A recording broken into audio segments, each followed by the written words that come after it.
বড় এবং শক্তিশালী ব্যাক মাসেল তৈরি করার জন্য সবচেয়ে গুরুত্বপূর্ণ যে এক্সারসাইজটি আছে সেটি হচ্ছে পুল আপ। আর পুল আপের অল্টারনেটিভ হিসেবেই ল্যাগ পুল ডাউন ব্যবহার করা হয়। ল্যাগ পুল ডাউন এবং পুল আপের মধ্যে সবচেয়ে সহজ হচ্ছে ল্যাগ পুল ডাউন। তার কারণ কি, পুল আপের মাধ্যমে পুরো বডি ওয়েটের মাধ্যমে ল্যাটে হিট করতে হয়। আর ল্যাগ পুল ডাউনের ক্ষেত্রে নিজের ইচ্ছা মতো ওয়েট ফিক্সড করে নিয়ে, কম বা বেশি ওয়েট ফিক্সড করে নিয়ে একেবারে পারফেক্ট ওয়েতে ল্যাগ মাসেলে হিট করানো যায়। মনে রাখতে হবে ওয়ার্কআউটটির নাম ল্যাগ পুল ডাউন, মানে পুরোপুরি ল্যাগ মাসেলেই হিট হবে। তবে এই ক্ষেত্রে আমরা অনেকেই কমন কিছু ভুল করে থাকি, ইভেন এক্সপিরিয়েন্সরাও অনেকেই ভুল করে থাকে, যার কারণে ল্যাগ মাসেল গ্রো করতে অনেক বেশি সময় নেয়। আর কিছু কিছু ক্ষেত্রে দেখা যায় ল্যাগ মাসেল গ্রোই করে না।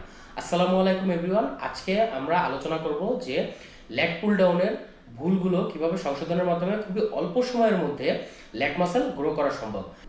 ল্যাগ পুল ডাউনের যে কমন ভুলগুলো রয়েছে, অনেকেই চিন্তা করে যে ল্যাগ পুল ডাউন মানে টেনে নিজের চেস্ট পর্যন্ত নামানো। আচ্ছা, এই ক্ষেত্রে তারা কি করে, অতিরিক্ত ওয়েট নেয় এবং টেনে চেস্ট পর্যন্ত নিয়ে আসে এবং বডির ওয়েট পিছনের দিকে, বেশিরভাগ পিছনের দিকে চলে যায়, বডি পিছনের দিকে তারা নিয়ে আসে। এই ক্ষেত্রে চেস্টে আনার থেকে ফোকাস করা বেশি জরুরি যে এলবো নিচের দিকে আনা। আপনি যতটা পারফেক্টভাবে এলবো নিচের দিকে আনতে পারবেন তত আপনার ল্যাগ মাসেলে হিট করবে। এটা আপনি যখন প্র্যাকটিক্যালি করবেন তখন আপনি খুব ভালোভাবে ফিল করতে পারবেন, আপনার মাইন্ড মাসেল কানেকশন খুব ভালোভাবে হবে। আরেকটা হলো, ছাড়ার সময় মাসেল স্ট্রেচ না করে বডির মোমেন্টামের সাথেই উপরের দিকে কি নিয়ে যায় তারা। সেক্ষেত্রে করণীয় হচ্ছে ওয়েট উপরের দিকে ছাড়ার সময় এমনভাবে ছাড়তে হবে যেন শেষ মুহূর্ত পর্যন্ত ব্যাক মাসেলে স্ট্রেচ হয়, একদম উপর পর্যন্ত স্ট্রেচ করাতে হবে। এবং যতটা উপরের দিকে ছাড়া যায়, যতটা স্ট্রেচ করাবেন ততটাই ব্যাকে আপনি বেনিফিট পাবেন। এবং অনেকে কি করে, ওয়েট ছাড়ার সময় হাফ ছাড়ে ওইখান থেকেই আবার টেনে নিয়ে আসে। তো সেই ক্ষেত্রেও আপনি full range of motion use করতেছেন না। Full range of motion use করার জন্য আপনি যদি অল্প সময়ের মধ্যেই যাতে যদি ল্যাগ মাসেল গ্রো করতে চান, তাহলে আপনার ফুল রেঞ্জ অফ মোশনে ওয়ার্কআউট করতে হবে। এবং আরেকটি বিষয় হলো, অধিকাংশ লোক ওয়াইড গ্রিপে ল্যাগ পুল ডাউন মেরে থাকে।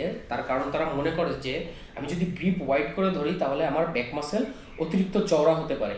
এটা সম্পূর্ণ ভুল ধারণা। এবং অনেকে করে কি, অনেক ক্লোজ গ্রিপ ধরে ফেলে। তো ক্লোজ গ্রিপে আপনি মারতে পারবেন যখন আপনি রিভার্স গ্রিপে ল্যাগ পুল ডাউন মারবেন, তখন আপনি ক্লোজ গ্রিপ করেই ওয়ার্কআউটটা করবেন।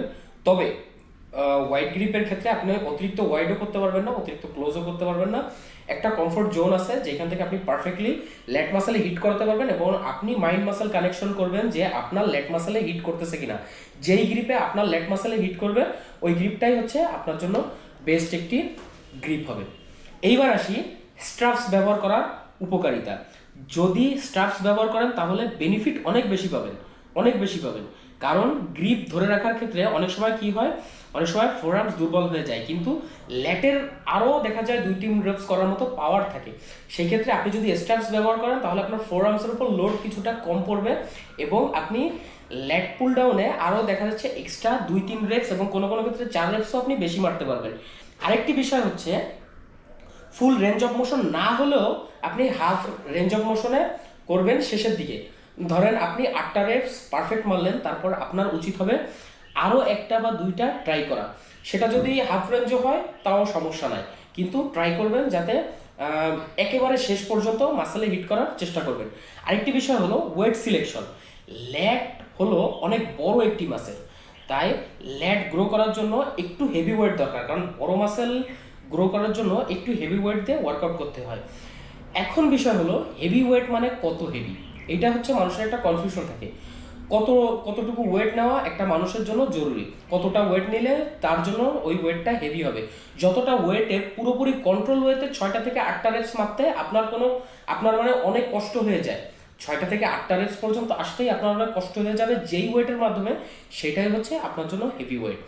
এক্সাম্পল হিসেবে ধরেন, রহিম 70 কেজি দিয়ে একটি ল্যাগ পুল ডাউন ওয়ার্কআউটে 7টা থেকে 8টার বেশি রেপস পারে না। মানে 70 কেজি দিয়ে তার 7টা মারতে অনেক কষ্ট হয়ে যায়। তাহলে আর আর ধরেন সাপোজ করিম 50 কেজি দিয়ে 7টা থেকে 8টার বেশি পারে না, হ্যাঁ, 7টা থেকে 8টা 50 কেজিতে তার কষ্ট হয়ে যায়। তাহলে রহিমের জন্য হচ্ছে 70 কেজি হেভি ওয়েট আর করিমের জন্য হচ্ছে 50 কেজিটা হেভি ওয়েট।